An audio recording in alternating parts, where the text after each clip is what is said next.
Hey guys, in this video I'm going to show you how to fix sorry, we're unable to handle your request at this time in Rockstar Games.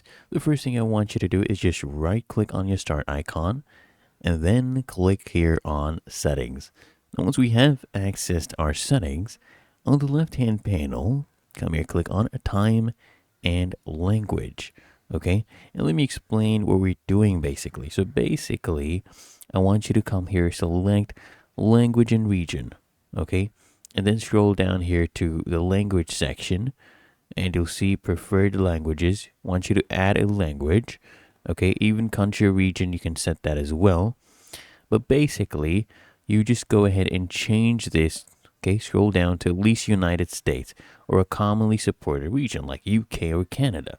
And this especially helps, if the app or site you're using is region locked or under maintenance in your current country. And after you change the region, just go ahead and restart your computer. Okay, restart it to apply the changes properly. Then you can try go back and access Rockstar Games. It should work. If you found this helpful, make sure you smash the like button, subscribe to find your solution.